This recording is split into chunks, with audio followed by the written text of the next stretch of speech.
Well, I just bought this boat, and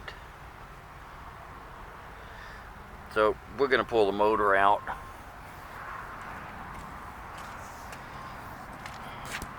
We dropped his drive. That's water and oil, so that seal's probably leaking, plus the boot's probably leaking, and it'll probably need a shift cable, inner shift cable.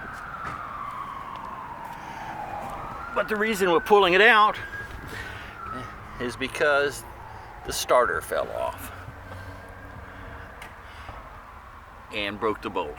So we're gonna have to turn the engine upside down, drill it out, tap it, and go from there. I can't remember what his oil looked like.